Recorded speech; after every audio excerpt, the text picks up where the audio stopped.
I, and Whoopsies.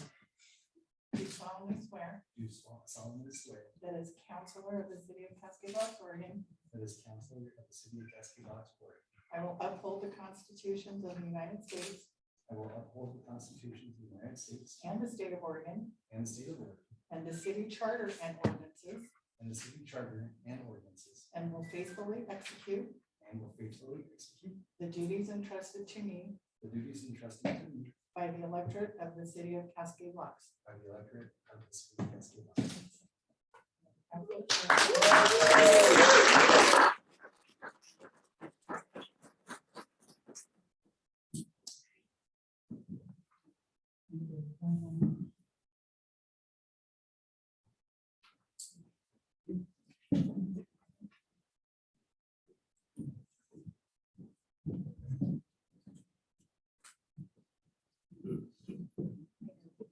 Raise your right hand. I, and your name, please. I, Eric Keller, Do solemnly swear do solemnly swear that as counselor of the city of Cascade, Oregon, as counselor of the city of Cascade, Oregon, I will uphold the constitutions of the United States I will uphold the Constitution of the United States and the state of Oregon, and the state of Oregon, and the city charter and ordinances, and the city charter and ordinances, and will faithfully execute and will faithfully execute the duties entrusted to me the duties entrusted to me by the electorate of the city of Cascade Locks. by the electorate of the city of Cascade Locks. Raise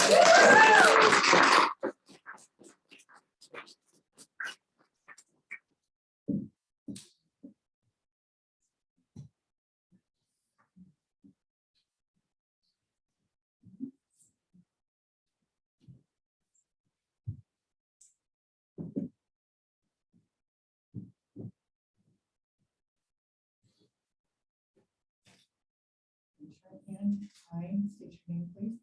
Denise Emily Baker, Do solemnly swear do solemnly swear that as counselor of the city of Cascade Locks, Oregon, that as counselor of the city of Cascade Locks, Oregon, I will uphold the Constitution of the United States I will uphold the Constitution of the United States and the state of Oregon, and the state of Oregon, and the city charter and ordinances, and the city charter and ordinances, and will faithfully execute and will faithfully execute the duties entrusted to me the duties entrusted to me by the electorate of the city of Cascade Locks. by the electorate of the city of Cascade Locks.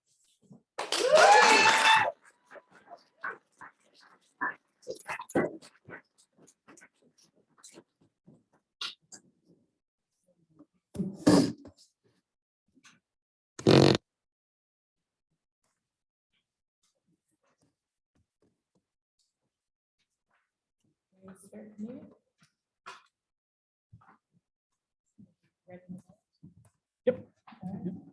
And start the meeting with the pledge of allegiance. I Pledge allegiance to the flag, States of America, and to the republic for which it stands, one nation, under God, indivisible, with liberty and justice for all. So you're welcome to stay, or you can go, but this, we'll go into their regular meeting, and so it's up to you. So.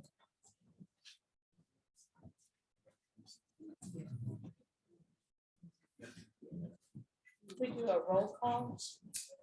Councilmember Emmerling Baker. Here. Happy. Here. Keller, Here. Miller, Here. Mayor Fallon. Here.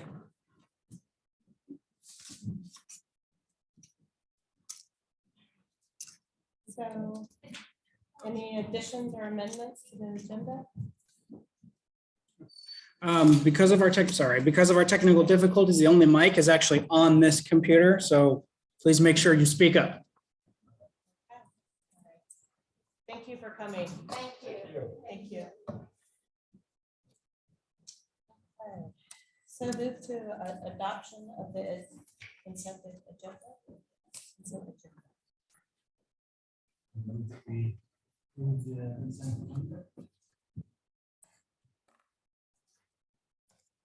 Second. We roll call votes. Emmerling Baker, I. Happy Happy, Aye. Keller, Aye. Miller, Aye. Mayor Fallon. Aye. So, that the approval of December 12th, 2022, the city council minutes, that's part of it. That's Yep. the consent. Yep. Public hearing? Yep. All right, action items, appointment to committees? Don't have any. Yep. Next on it, elect council president. So that's something that is on the agenda and we need to discuss. Park can do, which I don't feel a message. Well, and first of all, I want to say congratulations to everybody. It's very exciting. And this meeting, talking with Jordan, want to keep it light. Didn't want to come out of the gates with a bunch of heavy stuff for everyone there. So, giving a lot of thought for council president, since I've moved into mayor, that opens up that position. And I know Pete, you've been on for a little while. Denise, you're new. Eric, you're new. Butch, you're on quite a few different boards and whatnot. And so I would really like to see if Pete would be able to take it and feel confident that we can handle it, if I go on vacation or somewhere. So I don't know how you feel about that. Have to step up to the plate. Do we need to make a motion? Yes. I move that Pete Happy be elected to council president. I second the motion. Discussion? Go to a vote. Councilmember Emmerling Baker, Aye. Happy,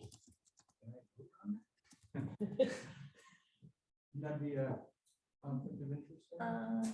we can skip that. Well, you have to vote or it doesn't pass. So. Yeah. Yeah. Aye. Keller, Aye. Miller, Mayor Fallon. Welcome aboard. All right.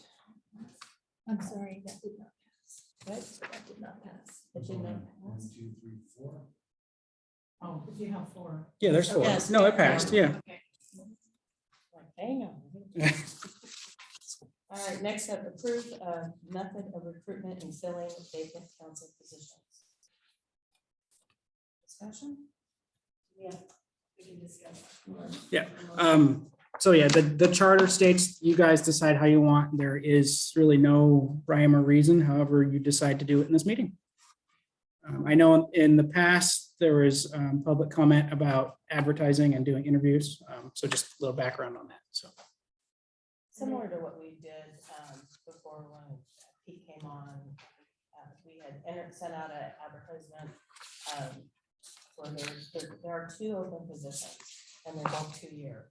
And so there was concern at one of the past meetings that they wanted it publicly to open it up, come in similar to when we ran it when Pete came aboard and Jeremiah, that they come, they interview, Eric did as well. And then from that point, we make a decision. So I think 2 weeks is enough time or for our next meeting to advertise. We could put signs up at the post office. We could put it on the website, social media. Do we have social media to put it out as well? Or is that something that we're getting? We have Facebook, we have our webpage. Okay. There's the neighborhood watch group, whatever that page is, that gets a lot of activity. We can do the newspaper. They run every Wednesday, both Pioneer and Columbia Gorge. Deadlines are Friday afternoon. I think Pioneer, they told me, or maybe it was Columbia Gorge, was $8 per inch in their public notice. So every inch of one of those columns is $8. So just a little spendy, but there is that option. I don't know how many people actually read the newspaper though. It might be a good way to, I like the idea of putting it in the paper for people that maybe aren't on social media. Mhm. So that seems like it'd be a good idea. That would push 2 weeks in the newspaper and would be the 18th and 25th. That would be not even reviewing applications until our next council meeting on the 13th of February. So a whole month from now.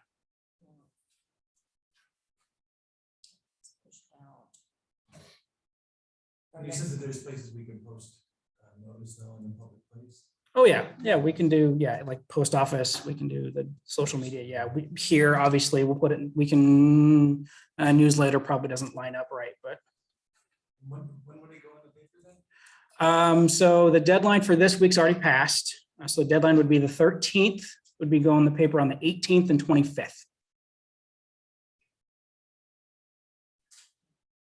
Well, we could stick with the social media and then also posting in the public places. A lot of individuals go get their mail at the post office. A lot of information there. Do we have any other paper that goes out, say from the, our little newsletter, you said it's too late for that, the city newsletter that goes. Correct, those go out the first of the month. That's the only thing we put out as a city on a regular And basis. is it not appropriate to put it in the court report or what else kind of paper? See, Theirs is the same thing, just once a month. okay. Okay, and I'm not sure when it actually goes out. Yeah, we get it about the first one. Butch, what are your thoughts?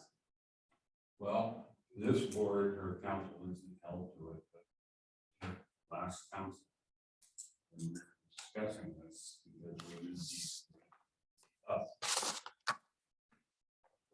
We also knew that there were 4 people running. And it was mentioned that that 4th person would be put on the council also. That's one of the options we have. That was one of the options. And in fact, we had discussed also with Jeremiah as well, so. Yeah. But Jeremiah was not running. We had discussed putting that 4th member on because they were running. They had showed an interest in being on the council, opposed to those who did not even choose to run. If we, have we ever put a flyer into all the mail? I don't know how much that costs. It's pretty expensive. Is it? It might be a little hard to execute on short notice. Mhm, yeah, 57 cents a stamp. yeah, I don't know. You're talking like a postcard mailer. Correct. Yeah, not cheap. I couldn't tell you the exact number, but not cheap. I do like the idea, even as Butch mentioned, the former counselor, and you mentioned Jeremiah, they may be interested again. So to fill out the application and see who else might be interested. So I am certainly for a call for people to be putting in an application, we review them, and then make a decision. I'm, again, not clear on the timeline. I second that idea that offer it to the 4th person that was on the ballot and see if they are an option and then open it up for the last position. Is that what you thought I said? Oh, No. Kind of echoing Butch. Sorry. The only challenge with that, it was very clear with the public that they wanted it in the open, not just somebody to be assumed that they would take that position. So I would like to honor the community and their concerns and open it up to all. And then, and for that other council member, have them apply, have them interview, and do the same process. That way it's equal across the board. And I like that option as well. I think what we should, I mean, my suggestion is that we put this on, as many different avenues as we possibly can and get this to citizens, community, collect applications from the people that are interested, definitely reaching out to the people that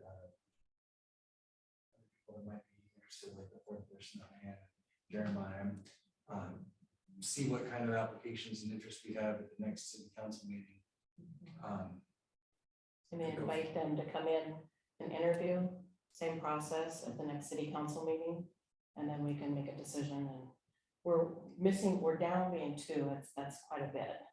So I'd like to get those filled as quick as possible. So what is the deadline that we're presuming for the applications? Let's see, it's a 9th, and our next one, so that would give us a full 2 weeks. I'd say the applications, there's no deadline until we get the position filled. Yeah. Right. You got to get 30 days for your application, What's that? 30 days notice of the application. Where's that? Well, I think that would be appropriate. That's usually when bids come in for anything for the city, 30 days. So you're suggesting collect applications for 30 days and then so not the next meeting after, we then would invite those people in to interview. That's one way to do it. And so that would be the February 13th. Yep. We waited the 30 days. Mhm. I don't necessarily think of it, I don't think it states anywhere we have to wait 30 days. No, but You know, which is saying, let's give people time and spread the word. we could. If this body does not feel that we are lacking in the ability to make decisions during that 30 days, then I would agree with that as well. So it sounds like 30 days. Well, my concern with the 30 days is that we need a diverse group of people from this city to make decisions. And if we're waiting 30 days, I'm not sure what decisions are coming up down the pipe to interview on the 13th. And then the following meeting, we vote and discuss, well, we discuss and then we vote. So we're pushing it out until March before that new member would be sworn in. New member would be sworn in. Yeah. Jeremiah's Eric. kicking the can down. We could do it all that one night, interviews, discussion, and appoint, all in one night. So what do you guys think about collecting applications and seeing how many applications we have on the 23rd? And we can bring those people in, we can interview them. And if we've got 2 suitable candidates, positions are filled. If we only fill one, well, we could keep going until the next city council meeting. Well, then I think we need to be clear with those applying and in our call for applications that first deadline is, second deadline, first deadline, if a decision hasn't been made, second deadline. So we need to give them a deadline. I'd say the deadline is 2 weeks. Okay, And then we can send a new deadline if we don't have 2 candidates. I think that actually that's a good idea, because those who have been interested in the past, if we get in touch with them right away, they'll probably meet that deadline. Yeah. What does the application entail? Is it a letter of interest? Just like what you did, a letter of interest, and then you come in and talk and interview. So it sounds like 2 weeks.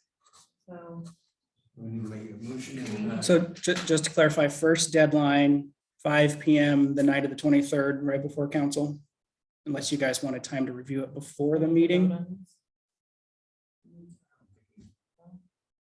think if we can get I'll leave 4 o'clock, so you guys can make copies of the applications. Yeah, that'll work, yeah. 4 o'clock, does that work for you? Okay. And then go from Make there. a motion and Yes, you guys got to vote on that process. I move that we post this publicly, collect applications. And then review those applications until 23rd after interviewing candidates. I second the motion. discussion. Roll call vote. Councilmember Emmerling Baker, Aye. Happy, Aye. Keller, Aye. Miller, No, Mayor Fallon. Aye. So next on the list, approve Oh, can I- updated. I will make sure, we will make sure it gets out on Facebook and social media tomorrow morning. Yep. Perfect. And then post at the post office. Yep, yep. Okay, perfect. Yep, we'll do the logistics tomorrow. Great. Thank you. All right, next on our list, updated organizational chart. Yep, so I brought up updated org chart at the last meeting. The last time the org chart was actually officially updated and adopted by council was 2005. I was in high school at that point, so just reference if you felt like feeling old right now. It's quite dated. So this is the one from 05. And then I provided two updated versions of what our current structure is. One that has the contracted services and the one that does not. I didn't know which one you'd want on the actual org chart because they're not technically employees, they're just contracted services. One thing that Denise, Counselor Emerling Baker pointed out this morning in my email is that it's technically the Tourism Beautification Committee, not the Tourism Committee. So I will update that.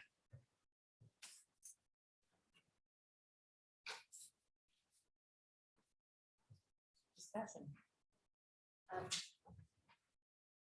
I'm excited to see a new functional organization chart as we look toward future planning, and I like what I see, and I appreciate the amendment to make that the tourism and beautification committee as per our ordinances. Yep. Since language matters, and our surveys mentioned that locals wanted to feel that they were thought of equally as tourism. So, Just your thoughts on one versus the other? Oh. or- Do we need to pick one? Yes, you do. We need to pick one.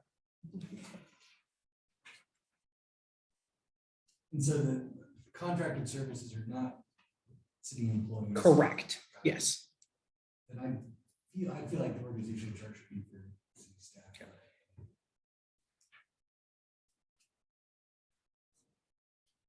Like this one? Mhm. although it shows who's in charge of that. So I don't mind the contracted services, but I would.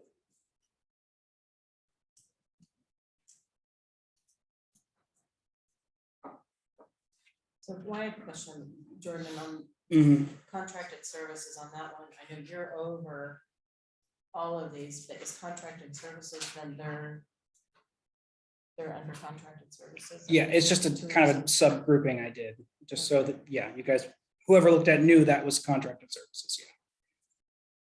I actually like the more detailed one myself. I like to see if this is indeed everything that we're on our organizational bodies. I like to see it. So the mostly blue one. Eric, which one do you like? I just had a quick question. Would the tourism committee be held accountable for the tourism committee staff or? Yes, yeah, so they were actually just meeting in the room next door. And it's actually in our ordinance, it's 7 people. The staff works for them, yep. Which one do you like best?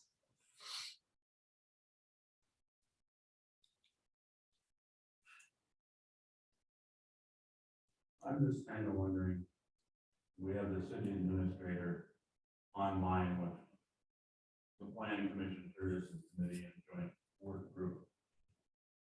There's not everything come from city council to the city administrator and then to those other 3 groups. Correct me if I'm wrong, but the committees report directly to council.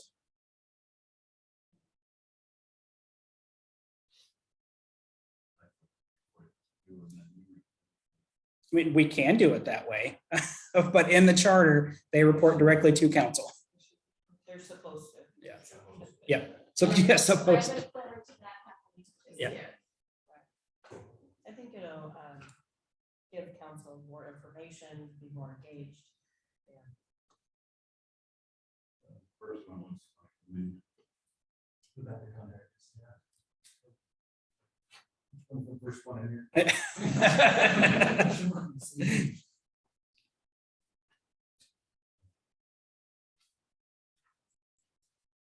Looks like the one without contracted staff is the first one in your book there.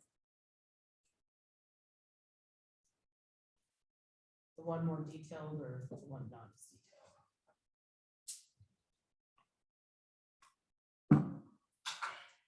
I'm good with either. I do like the separate groups that are listed. So we're even. And we need 2 more. I need somebody to make a motion and have 4 votes. Yeah, there we go. Or we just leave the one we have and. No, no, no, this no. This is no. That, yeah, no, that's not good. Somebody want to make a motion for? I move that we accept the functional organizational chart as proposed without the contracted staff. I second. Okay. Discussion? This is not something that I will stop us from moving forward on, so. Eric, any thoughts? All right. Roll call vote. Councilmember Emmeline Baker, I, Happy, Aye. Keller, Aye. Miller, Aye. Mayor Fallon.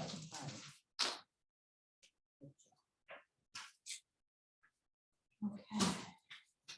Parents of interested citizens to share a variety of perspectives on issues facing our community.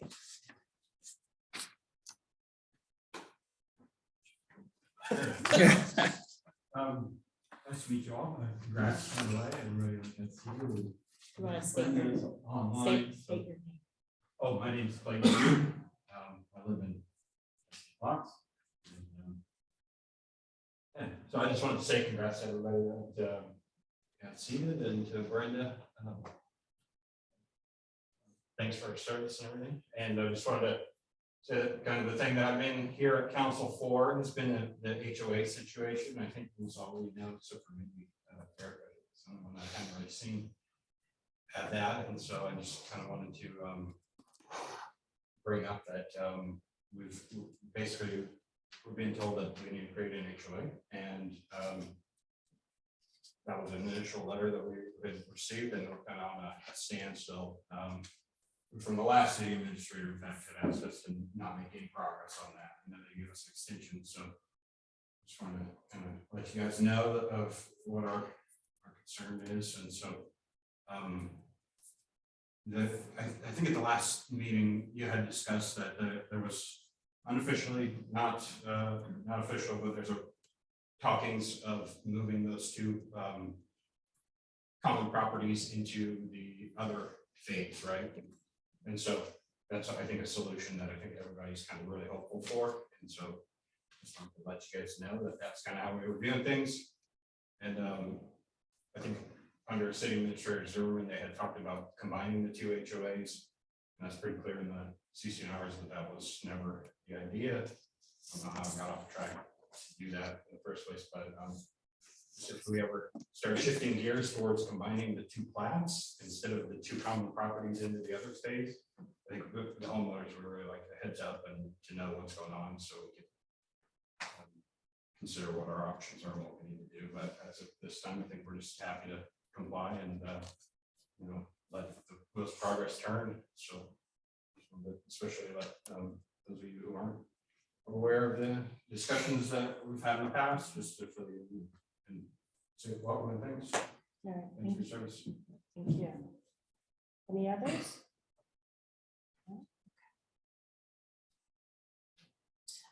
Reports and presentations? City committees? No committee reports tonight. Tourism committee was meeting tonight. My goal is to actually get them in front of you guys this year, unless you want monthly, maybe tourism more as we get closer to PCT days and the kind of their bigger events. But my thought was quarterly, with the committees or as something comes up, as well as with department heads quarterly. So I like that. again, if you guys request, we'll show up. I think that's something to, when we do the goal setting and strategic planning, we can talk about that. Yep, yep. That's our next subject. Yeah, I had kind of mentioned it before. I wanted to hold off any deeper discussion until the new council was on board. Mayor Fallon, I think, is somewhat in agreement with me, is to have some kind of strategic plan moving forward. In the past, what had been done was if the first meeting, get the new council up and running. The second meeting a month, there was a 1 hour goal setting session, and that was it. Like, what do we want to do for this year? And then we move on, which kind of seems more of reactionary to me, doesn't give me guidance for long-term planning as a city administrator for my staff. So I'd love something to go further than the next month or the next 2 months. Where do you guys want the city to be in 5 years, 10 years down the road? And I mean, if you want, we can keep doing the 1 hour goal setting. Up to you guys. We'll make it work. We can bring in a consultant. We can do strategic planning. We can do it for 1 year. We can do it for 10 years. We can do it in an afternoon. We can do a 6-month in-depth town hall meet and greet as many people as we can to get their information, and anywhere in between. There is a little bit more price to getting somebody here in a 6-month process to interview staff and council. Last I've seen is 30 grand, depending on who you use and how involved it is. So again, I don't want to figure out what direction you want to go and kind of what price point you guys want me to look at. And I can definitely do some research and present it at the next meetings. Well, I think to have I know from my past experience, the last 2 years, we had the 1 hour planning, and then it was like the last 10 minutes of the meeting, it was like, well, what would you like to see? So, but here I think each one of us are very unique and have great ideas and skill sets, and I really like a day of planning to really go in depth on what do we want to see as a council? What do we want to see as a city? Do we want to go in depth and do a 6-month study? I do like the idea of somehow, some way incorporating the citizens of Cascade Lock so they have a voice. What we've done this city survey or the community picnic. So we've got that, but something a little bit more in depth, but I think it takes a little bit more discussion before we, not to off the top of my head, we're gonna spend $30,000. I'm like, Yeah. no. Yeah. And it's, I mean, so City of Gresham, 100,000 people, their strategic plan is 25 pages. City of Umatilla, they did a very in-depth study of just about everything they possibly could. It's 244 pages. It's crazy. And Umatilla is, I think, 12,000 people. So it doesn't depend on the size, depends on how far you want to go with the study. Are we in discussion now, or do we need a motion before we discuss? We're discussing. Yep. So now, Butch, you went to the LOC meeting in Maupin, and Maupin has really done some pretty cool things.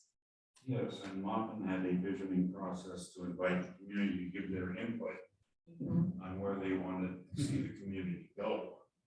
So, which is basically a town hall, which I kind of asked for 2 years ago.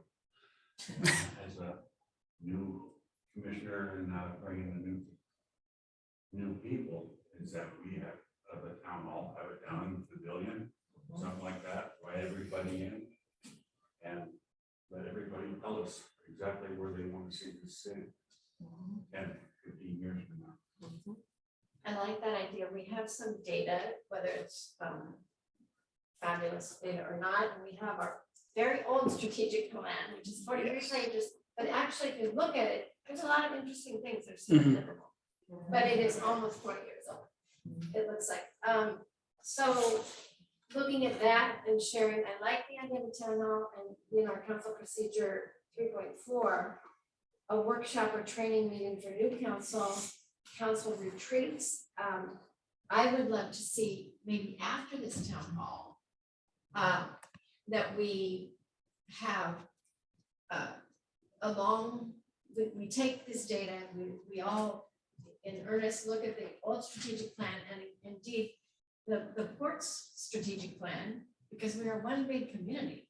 And the surveys that we have had filled out, and any data we can get from planning commission, from tourism, any data we can get, and take this to our retreat is what I'm hoping. And with possibly leadership from the LOC, because it might be affordable Yeah. or free. Yeah. The League of Oregon Cities.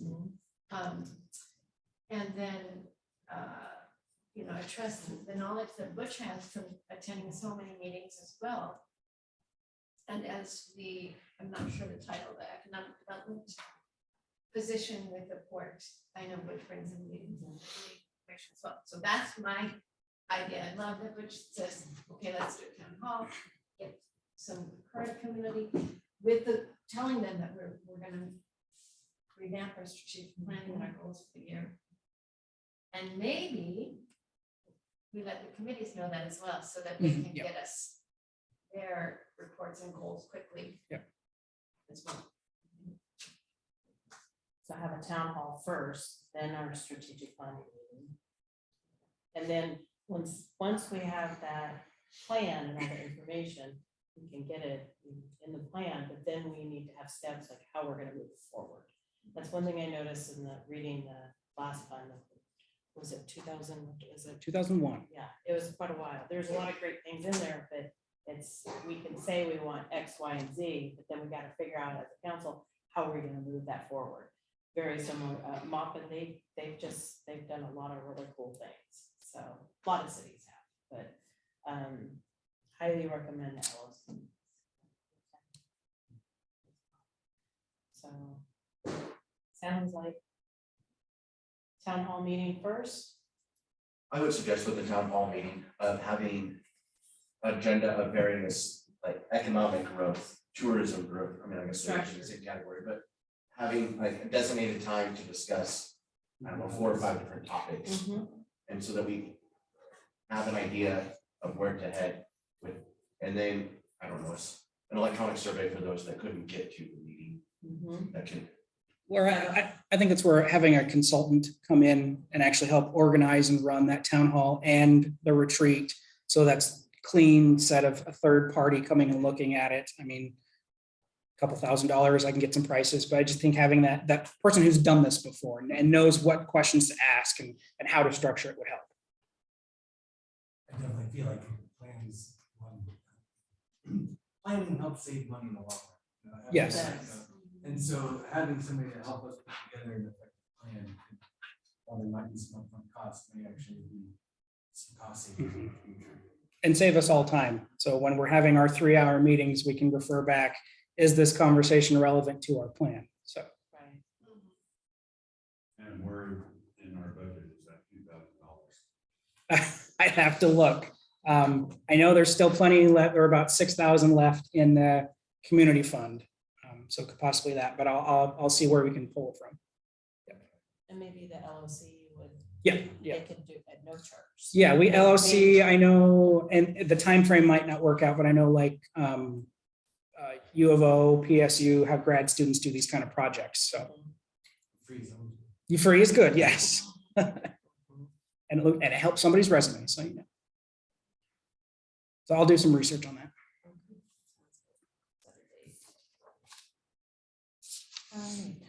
Any other discussion on that? Are we setting a date for the town hall or not until Jody gets it? Yeah, I'll do some research on kind of what groups are available. And I don't know if you wanted to set the rest of council first. I think it'd be possible that we might go and set a date for that town hall for the next council meeting. Oh, yeah, I think so, yeah.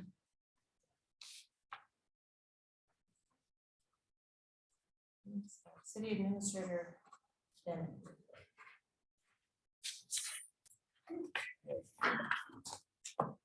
Dry Creek Pump Station.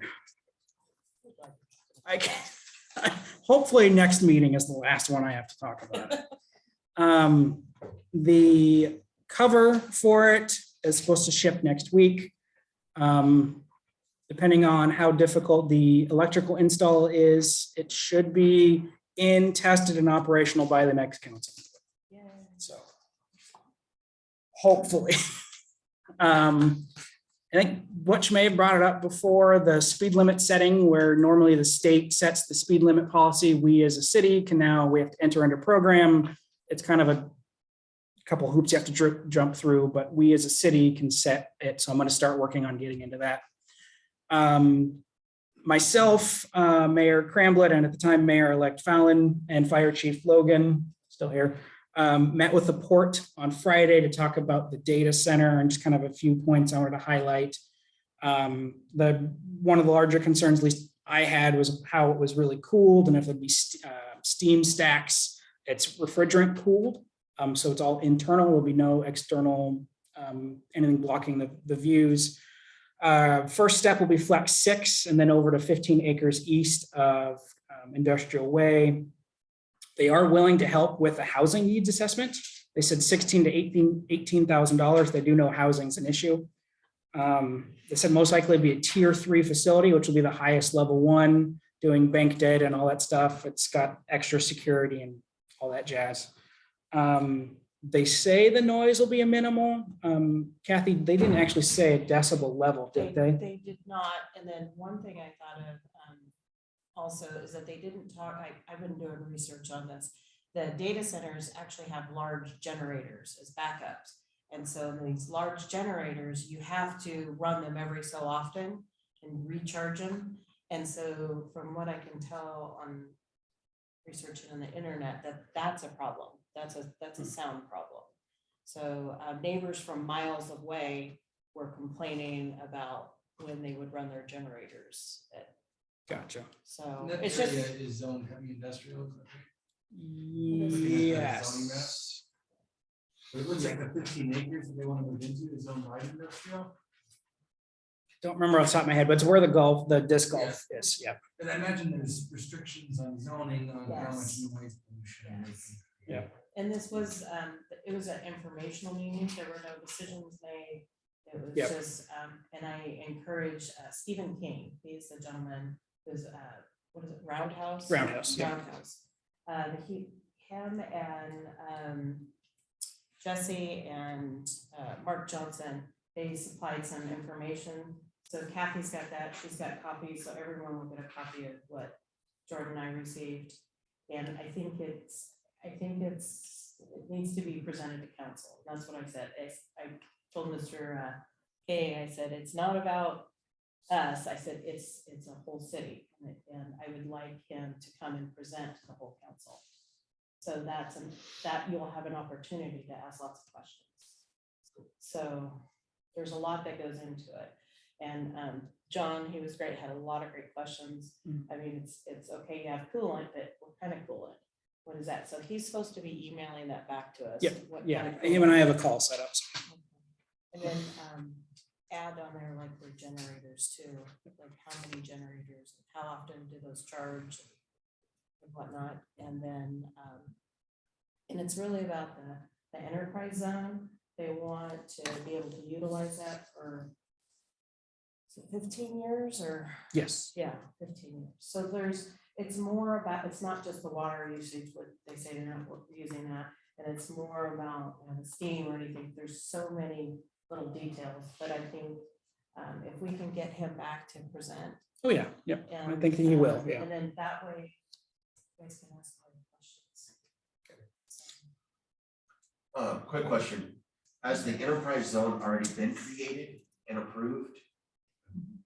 Yes. Yes. So actually the entire city of Cascade Locks is in the enterprise zone. Okay. Yep.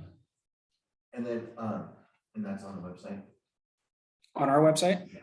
I don't know if there might be a link to it, but Okay. yeah. The county actually administrates. the Yeah. enterprise zone, so you might find it on there. Okay, thank you. Yep. You speak, what's our usage effective score? So, I had to look that one up because they were talking about it. It's usually how much of the powers actually went to the operation of the facility. So like 1 means every single little bit of power is going to actually operating it. None of it's going to any ancillary stuff. So like street lights or things like that. So they said 1.1, which is about as low as you can get. Because it seems like my main concerns are power usage and power and what's the cost to the city? Well, and I think it's in the packet, that first page is this calculation. Now, this is rough numbers. Using the tax enterprise zone, they would create a community fund of 25%. And it would be $16 million over the 15 years. And the rough idea is a kind of a community pot between the city and the port would work together to spend that money, possibly a new fire truck, maybe a new office for the port, whatever it is that would be decided on both of us to benefit the community. And correct me if I'm wrong, but the enterprise, we don't have to say it's 15 years, right? I It could don't, be 5 years, how does that work, Kathy? I don't know anymore since the county doesn't, it's changed so much since it started. I don't know if they get X amount of years and they have to reapply. I'm not sure how Right. it works. I think that from what I remember, but we need to check. that yeah, out. on the Does that list. mean that It says contribution to the fund at 25%. 25%. 20, I think it's 25% of the abated tax will go into this fund, I see. I believe. So that's based on the taxes they would actually pay being part of the enterprise zone. Correct. And Yeah. 25% of that is going into the community fund. And we've got Flex 6, which is the building that they'd like to move into soon. And then Grandma want to go to the next phase. Yeah, and it's not the property, it's the additions to the property that are taxed. The improvements. Yeah. This contribution to the community fund at 25%. And of course, this is split between the port and the city. That's not stated, it wasn't stated exactly, is it split? Does the port get it? Does the city get it? That was great. It was a community fund. So when the community fund, when I read that, I thought they were talking about our community fund and our, budget. No, This is not it would be completely separate outside of our budget, the port's budget. There'd probably be some kind of committee appointed by the city and the commission that would oversee it. Again, just rough ideas that have been thrown out there. Yeah, so for Flex 6, starting in 2024, that donation would be for about $150,000. That's the estimated amount, yes. And once they get into that golf area, what they call Cramlet 1, Mhm. it would be approximately $300,000 a year for this community. In addition to the 150. Yeah. Yep. Yeah. So you're looking at $450,000 to the city, which would pay for a hook and ladder somewhere. In 3 years. Yeah, a third of one, yeah. Or the finance. Yeah, we finance. Yeah. But it's a substantial amount of money. Substantial amount of money that the city would get. Do we know how many jobs are spread out between these three different, 75 is the total, but I'm asking, how is it broken down with Flex 6, Grandma 1, Grandma 2? I think he said Flex 6 would be about 25 to 30 of those jobs, and the rest would be the second phase. Like 25. Yeah. And I did ask if those were remote jobs or on-site. He said they would be on-site. There's no remote jobs. Yeah, these would be the on-site jobs. I'm sure there'll be more that are remote, but And then in the packet you'll get, there's a list of different data centers. But from that list, I'd like to know, because a couple of the data centers I pulled up on the web, they weren't well received by the community. Lots of I mayor haven't and seen the city list, council yeah. comments on it. But in all fairness, they're not the same. It's not the same data center. They're using a system with the water and the steam and all of Gotcha, that. yeah. So out of that list, it would be helpful if we knew, so we compare apples to yeah, apples. we can research it, yeah.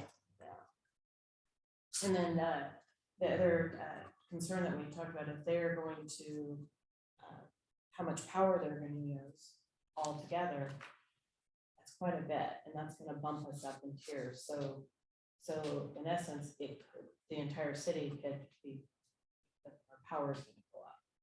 Are we not in tier 3 already? According to BPA, there is no tier 3. There's tier 1 and tier 2. Just, we buy more tier 2. And so 100,000 foot level, we can buy at tier 1 an X amount of power. I think the rate is $35 per kilo something. And so Megawatt. no, I don't think it's megawatt. Anyways, $35, and that's the set price. Tier 2 is whatever the market decides it is, and it has been up to as $500 for the same amount of power, $500 instead of $35. So it's all over the place. And it's a rate that was set, I want to say 10 years ago at this point, based on what our high water usage was. So at the time, it was before Bitcoin, before Bear Mountain switched to their electric one, and our high water mark was 2.5 megawatts. And now our average high water mark is 4.5 and near 7 during the winter. And how many megawatts are they proposing for that 15 acres? In total, for the whole, all 3 sites, they want about 10 megawatts, if I remember right. So that's quite a bit. Yes, we'd have to work with BPA to talk that one out, yeah. So, Can we get clear numbers then of what the cost? Yeah. The difference between 35 and 500 is huge. Yes, yeah. And that's part of negotiating with BPA and working with the port to know kind of what they're projecting as business, so we can know how much power we as a city will be demanding from them. And this data center is a informational capturing data center and not a Bitcoin. Yes, if you, both parties are very clear, they're 2 completely different operations. but I think it bears for the gentleman to come and present to council. And it's not an easy thing to say, hey, look how much money we're gonna get. What's the cost of taking that? So I really would like council to really look at have all your questions answered. What was the reason, again, why did the port bring this to the council to begin with? I mean, we talked a little bit about this offline, but I think it's a discussion here. Well, a lot of it has to do with, correct me if I'm wrong, the enterprise zone. Part of it's in, yep, that's part of it. Enterprise zone. And then really it's because we provide the power. If we didn't provide the power, we probably wouldn't be in any of this discussion. Yep. And so it's just really, that's the issue. That's it. there. Mhm. And we can deny them, we could say, we're not gonna provide you power because we don't like the impact to. We have some problems in there because we have an intergovernmental agreement with the port too on supplying power. So, There's a requirement how much we have to do. well, but that was set a few years ago. But there is an intergovernmental agreement and we have to honor that. Don't want to get us tied up in litigation on reaching that agreement. But I imagine if this was, the power requirement was within what we're obligated to provide, that would be having this conversation. This actually this 10 megawatts is over the initial agreement. You gotta remember, the initial agreement was made in 2013. So it's well in excess of. Yeah. Everything's well in excess of that. But you have to realize the spirit of the agreement. We agreed to supply power. And I think the amount that we probably agreed to supply was also a percentage of what we have available. Yeah, well, back then we had, I think, 7 megawatts available. We Yep. have over that now. Do you know And- how much we're obligated to provide with the port office? 4. 4. So it's over 50%. And how much do you have available now? We have, our substation can max out at 14. Preferably not go that high. You don't want to burn the thing up. They recommend at max capacity, 85%, give or take. So like 11 and a half-ish, whatever that math is, 12, somewhere in there. And right now, peak demand during winter is 7.5 with Bear Mountain going, Bitcoin, all the people's heaters going. That's kind of been our high water mark last couple of years is 7.5. So we do have some room. I mean, we have 4 or 5 megawatts we could give them. I mean, that was really my biggest concern, just said about that. And- Yes. And then how do we determine prioritization of the available power? How is that determined? I don't think it's ever been an issue before, so. At what point do we go from tier 1 to tier 2? 2.253 megawatts. We are constantly over in tier 2, doesn't matter. We are constantly over. How does that, like, as far as billing utility customers, if the rate changes so much, how is their billing consistent? For the customers, it is, because it's a flat rate. It's what we pay to BPA that changes all the time. Yes, So how much the city actually makes from selling the power correct. changes significantly. Mhm. The tiered rate methodology is a 210 page. Yeah, it's, So would we still be making money selling power to this customer if they were, using that much power? We still making money even at the tier 2 higher rate? I believe so, yes. I haven't fully done the math, but yes. And most of our money, especially for the big users, comes from the demand charge. So there's the actual power used, and then we also charge on their high demand, which is completely separate from the actual power flowing through. And that's where we make most of our money. So like an industrial user, we pay on average like 3 cents per kilowatt hour. We'll charge them 3.5 cents per kilowatt hour. So we make nothing.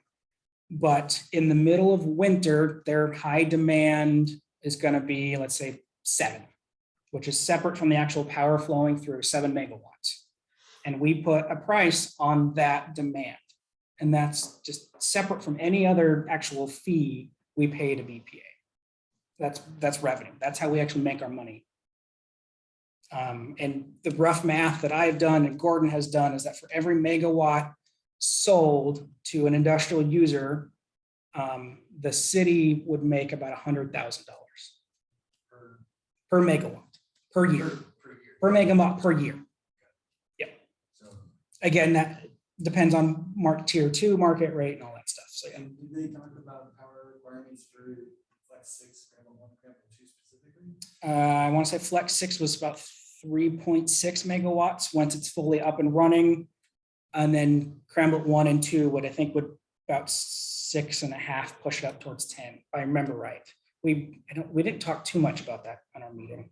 And what is ours just, not in the winter, just on the average? 4.5. So Ish. this one group is going to take as much power as the entire city? Pretty much, yeah. And then some, yeah. So in comparison, the behemoth and the Dow's Google, 3,000 megawatts. And we run at 7. So, yeah. When we brought in Oregon Mines, the first Bitcoin place, they doubled up our power use. Mhm.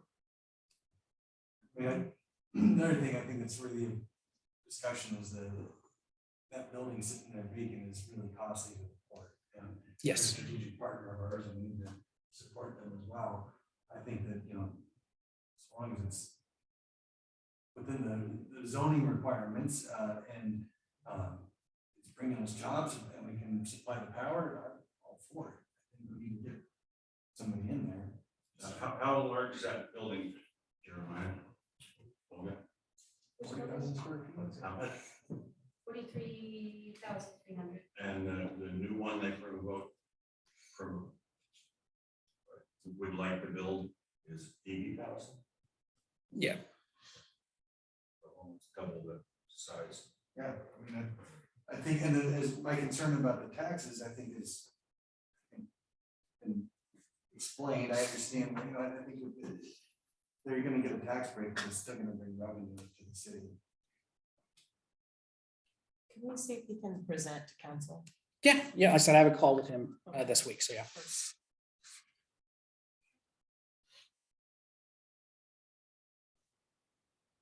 You know what their timeline is? I mean, how soon do they want to move on this. I'd like to get into quick six as soon as possible. The development will take a little bit longer, of course, so the development depends on whatever the construction permits that are required. And that kind of stuff.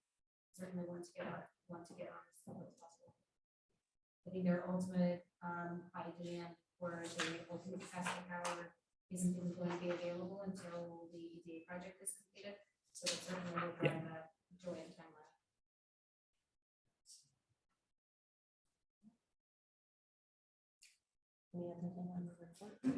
Oh, yeah, I got, We got. yeah, wait, on the next one. You got stuff on there. Yeah, number 4, League of Oregon Cities Day at the Capitol. In your packet also is a flyer for it. I know Butch, Kathy and Denise have signed up for it. So essentially we all go down to the Capitol, meet the state and Senate representatives. We have a new representative this year, but I think our state senator is the same. But the second half of the day is all just meet and greets, actual meetings with our representatives. So whoever does end up deciding to go, I want to make sure we're coordinating those efforts. We need to schedule a time. Yeah. Jeff Helfrich, yes, who former council member here. And Senator Thompson. Bonaham. Oh, Yeah. We have 2 new ones.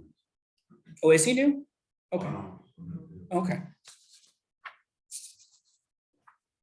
I probably go, but I'm gonna be on. I can't join you. Item number 5, Deputy City Recorder Marilyn Place received her, let me get this right, Certified Municipal Clerk certification through the International Institute of Municipal Clerks. That is kind of the organization for their industry. It's not an easy thing to get. It takes hours and hours and hours of actual experience, studying, taking a test, so fantastic. There's not many cities, especially our size, that have 2 CMCs on staff. Good job. Or Master. master, sorry. Sorry. Yeah. Didn't want to make you sound old, I'm sorry. Let's see here, number 6, storm debriefs. December sucked for storms. Biggest issue was the week before, or between Christmas and New Year's, the brownout you had mentioned before. And I talked to Derek about this, and there's a reason I'm not an electrician.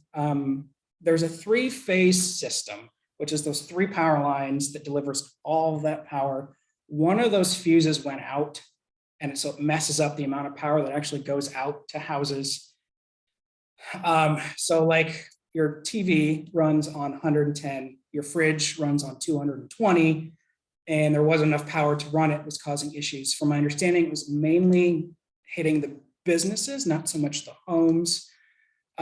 So we shut Pyramid down for the night, kicked it over to the BPA Cascade Locks 1, which was really kind of running it at its max. But because it was relatively cold, it was only for one night, we felt it was safe. First thing in the morning when the roads cleared up, we got crews in there, replaced the fuse, kicked it back over to the Pyramid substation.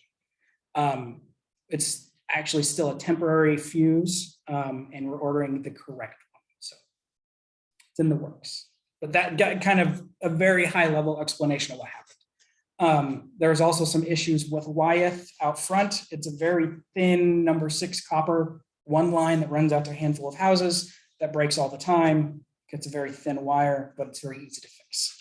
But then our problem child is the South Bank, West End, whatever you want to call it, where 9 out of 10 times what breaks is out there. It's mostly people that don't even live in our city or are in Multnomah County, but we get massive bills, absolutely massive bills, $67,000 for one storm to have crews come through and fix those lines. So I'm really looking at getting those underground, which is not cheap, but I think it would save us money in the long run. But our problem child is that stuff out there. And I have it. So city, circle the top right, is, industrial park, this downtown everything out to Wyeth. And there's actually a small break between the city, essentially the Bridge of the Gods, and the BPA Bonneville Dam. There's actually no power there. Or we don't supply anything. There's another substation owned and operated by the BPA that we pay kind of rental fees for, that comes from the dam west on the south bank. And that's our trouble area. It runs all the way to Bridal Veil, mile marker 28. So it goes quite a ways into Molten, past Multnomah Falls in, maybe it's 25. Anyways, it's way out there. But portion that is underground, but most of it's above ground. So I think most of you knew that already, but just in case. Yes. I think it seemed like we had that. Fire department's finding a town on 84. Is that that same morning? Yeah. Okay. Yes, yeah, so, and during that as well, because our power is out, our sewer pump stations weren't working. Our water well pumps weren't working, so Public Works crew was out that night manning generators to make sure everybody had water, that everybody's sewers or toilets were flushing. Obviously John's crew is out, everybody did a fantastic job. I was in Burns, so I didn't get experience, but everybody did a fantastic job. Kathy and her crew did great in communicating with the community as well, so. I think, so we have power for the city hall, is that, you have generators going here, is that right? No? No, we don't have, we don't, We didn't, so we didn't have any issues with power here then. Gorge Net has generator. But the city doesn't run off of it. yeah, we don't have any backup power here, not yet, yes. Do you guys have power? Yeah, we had a generator that kicked on, so it was really weird, we got back to station and everything worked, but everybody was saying we're in a brownout. The generator kicked on and picked up the other two phases, and so we were still getting power coming in from the grid as well as our generator was picking up the initial difference. So our generator runs about 75% of our building. So there's some areas of our building that it doesn't run, but they're not bay doors to get rings out, it's not offices. To utilize computers and whatnot, so we were fully running. So we're gonna look, or I will look up with some literature to put out to the community so they know what a brownout is and kind of how to deal with it. I mean, because I know some businesses have lost appliances because they got burnt up from the brownout, so. What is our capability if city hall loses power? Is phone systems down? I see you've got a laptop. We go visit that guy. And- We have a landline. You got a phone. So the phones are. So you get one call at a time. That's pretty much it. I think we all have our cell phones as well, Yeah, so. we have people, so. But in actual like computers, I have this laptop. And that's really about the only laptop we have. Our IT needs some help, a lot. You were looking into other companies. Yes, Radcom came by, and that was in my little bit down the road here. Radcom, the port uses them. They recommended them. Are kind of doing a free assessment, at least so far, free assessment of where we stand, and help us put an RFP together because we got to get into the 21st century. And yeah, if you jump down to 8B, they came by on the 21st. They should hopefully have a report here this month. Since they're doing it for free, they're not going to rush it. But I talked, is it Ryan? I think is the president of the company. He came by. So jumping back up to 7, electrical system update, the grant with the EDA working with BKI.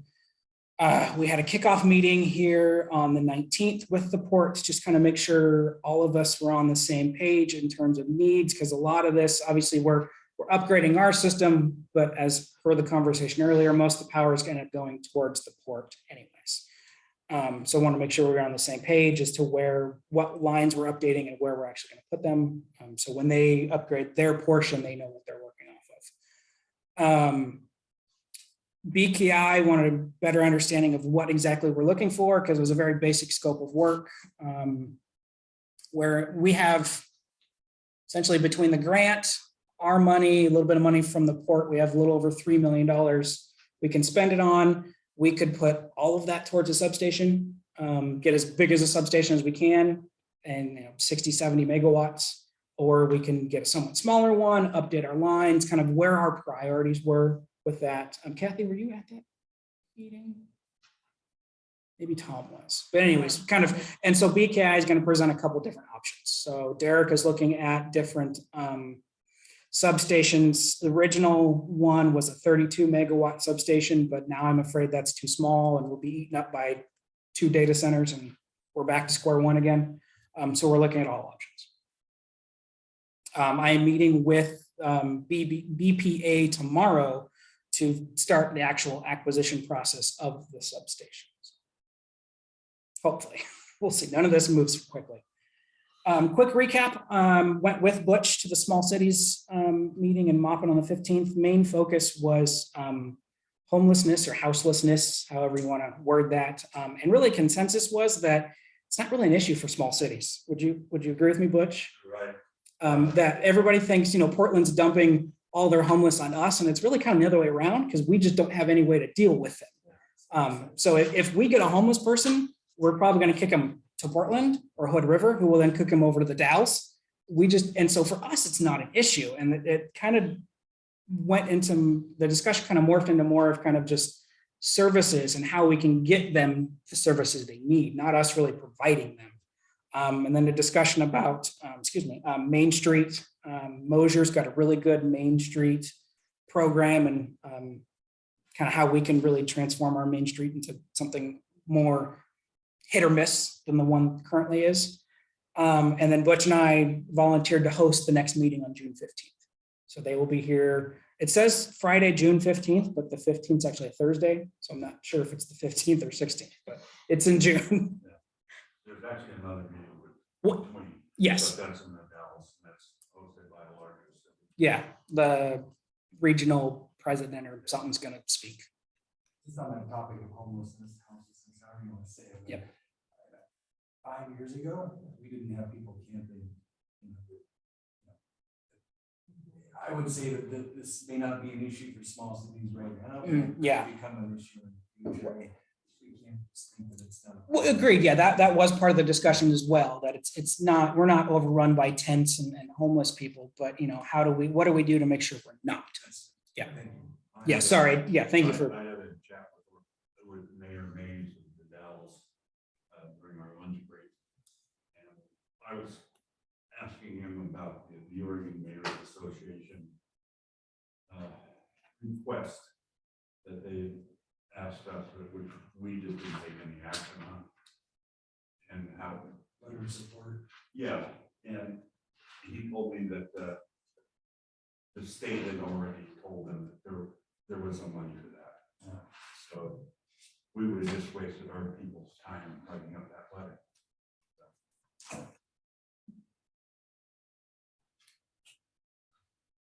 Item C, Windsong 2, as mentioned earlier, myself, City Recorder Woosley, City Attorney Cleveland, City Engineer Hodges met with the developers. The main holdup was a performance bond, or how we'd essentially ensure that they'd actually complete the work. The solution as of right now is an escrow account where they put the money up front. And break it into different spots. So the 3 parts, part 1 is the earthwork, estimated about $600,000. They essentially put that money in an account that we as the city control. We would get invoiced, we would pay it out. And so we would have the money to make sure the work gets done, even if the developers went under. It'd be our money, they could not touch it.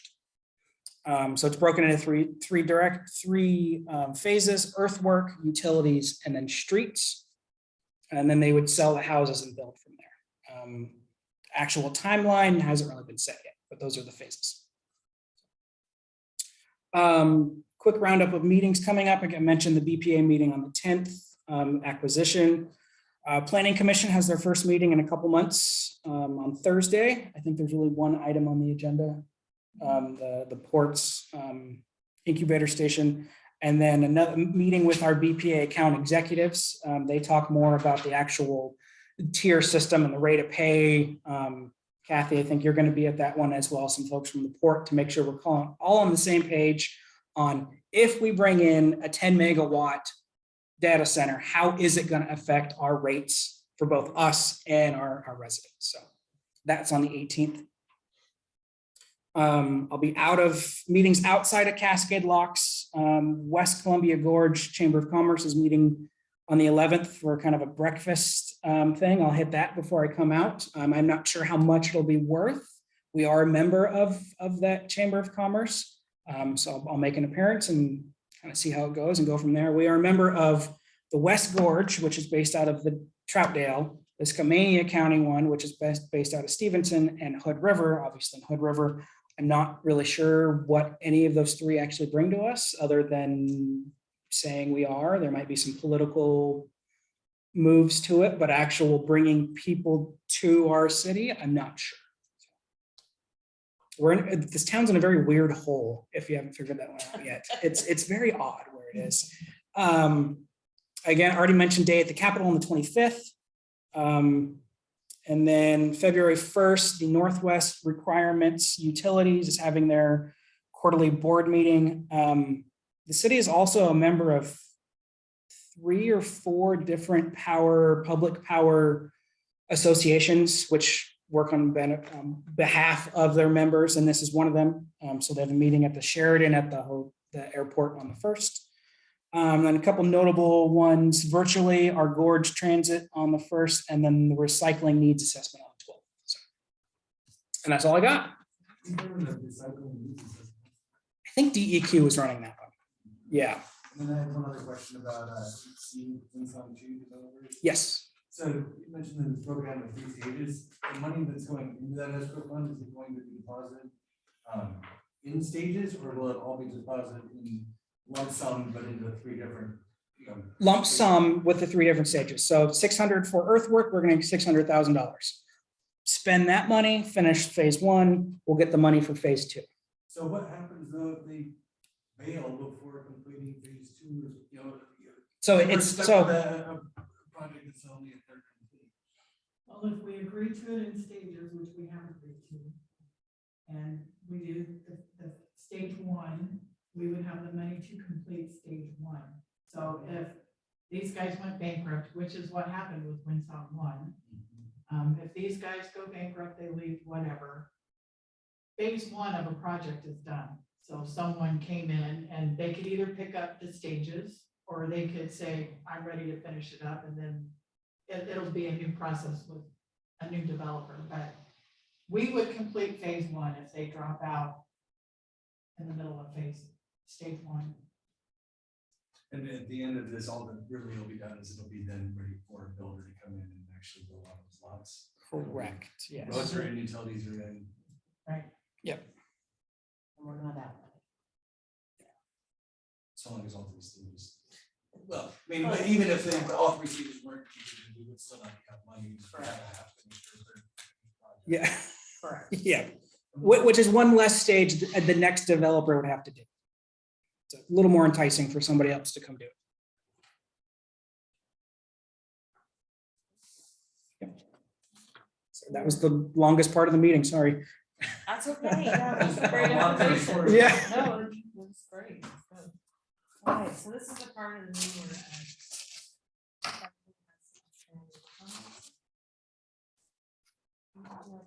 Sure. Just welcome, Eric, Denise, great to have you here. Congratulations. But again, really, I think that it's worth noting just the challenges that we had to overcome in December. Weather was really difficult, and I was wondering, I mean, I feel like the state did an amazing job of filing and standing response for the electrical and communication.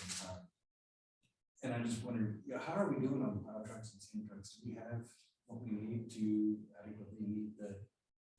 I heard we had a standard down. Is that right? I believe we did. I think they got it fixed. We both down? Both were down. Oh, I didn't know that. Yeah, they were both down. They were frozen.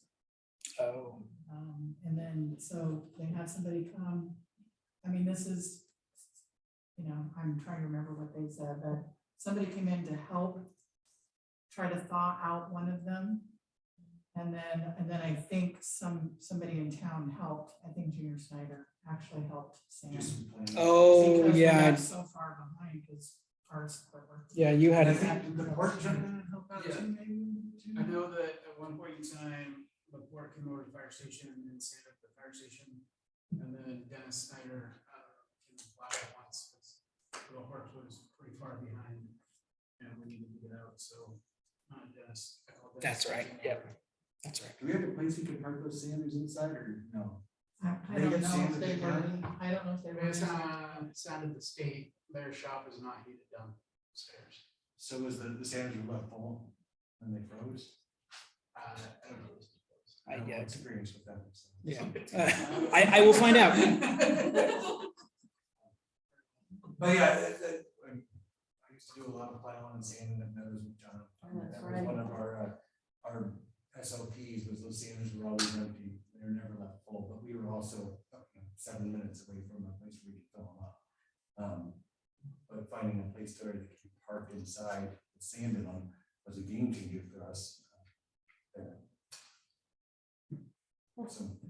Just want to know what we need to do to support public works and how we can help them be able to. They need a whole new facility, so. Well, that, we gotta do something before we get a new facility. Yes, yeah. I just wanna make sure that they have what they need, but I feel like with the resources they have available. We saw them a lot for our neighborhood, so just. Anyways, Yeah. since I heard a little bit of static about the lack of standards. That's really all I got. I'd like to thank staff for all the hard work that they do for us. Getting all the materials prepared. Marilyn on the completion of the studies there. It shows you how much our staff, how much experience, how much excellence in their work that we have actually here. You know, it's just a well-run city hall. We appreciate all their work. And of course, congratulate all of you for your elections and being here. Get ready for people to criticize you. That's gonna happen. It's gonna be part of the job. Jordan, thank you for the maps. Yep. And we were in a meeting and I saw Olga looking at a map. And I said, hey, we need those. So I put that request in and Jordan did it right there. Marilyn did actually most of the work. I think it was Kathy. Okay. I did my job, I delegated. I- And then, yeah, I think I know, and that's how it gets done around here. It's a group effort. I kicked the ball. That was it. Yeah. Yeah, Jordan and I were at Mockin for that LOC meeting, small cities. They have a great city hall, brand new library in it, you know, new offices and stuff. Of course, they still owe $1 million on it. Yeah. So, but they're a small town, and when we have the small cities meeting here, it's going to be about the Main Street project. And hopefully we can look for ways to get grants and monies to modernize our city hall. I mean, I'd hate to see this thing, historic building go. But, you know, in 1947, my mother was student body president here.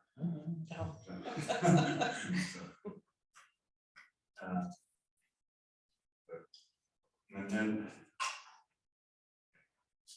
going through all my notes from this last couple of weeks. Okay, the board did reappointment to be the representative on the River County Energy Council, so I will continue with that. And I also got a call from the people over at Bonneville on the Bradford Island Restoration Project. And they asked me to be on their selection committee to pick a Bradford Island Restoration Advisory Board. Spending a little time with them. I don't have to be on the board, I just get to select the members. So, and we got a good report on the stern wheeler, his condition. And keeping ourselves updated with the port. And that's about all I have. Kathy, did you want to ask about the museum board? Pardon me? Museum board? Yes. Oh, museum board? Yeah, Janice, you want me back? Yeah, the mayor either is on the board, but I had a discussion with the board and I said, well, if Butch would like to, because you're doing a great job on it. And so, another board, Butch. So, I got that. I got those. Appreciate having you. Thank you. Thank you. Denise.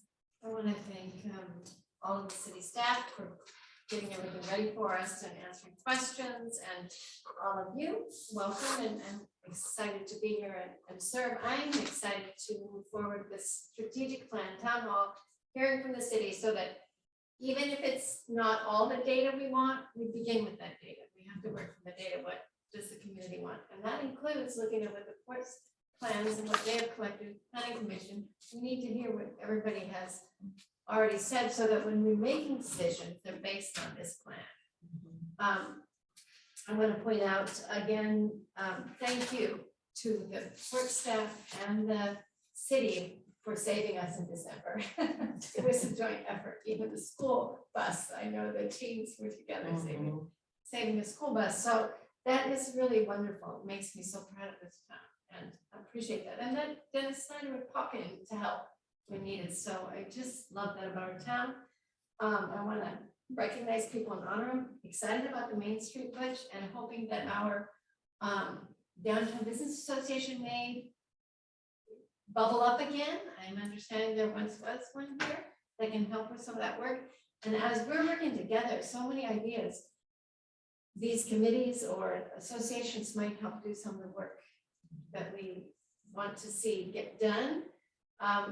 Excited that the port is bringing huge opportunities to us, and as we look at our other plans, such as even Winsome 2, is someone collecting the data on what new power needs are coming in besides this giant data center? You know, if we have how many more houses, what kind of power does that look like?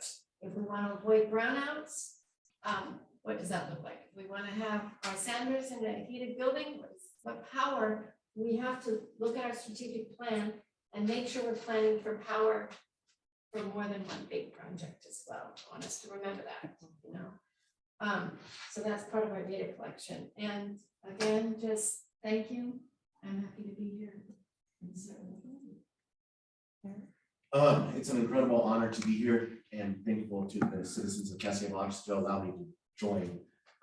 It's an honor to work with a great group of new people in this community, and excited to see the new members or the new citizens that I get to interact with as we progress. Thank you so much during the December storm to the staff, the fire department, the city works, the port. That was a huge, tremendous opportunity.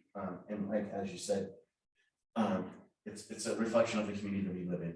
And thank you.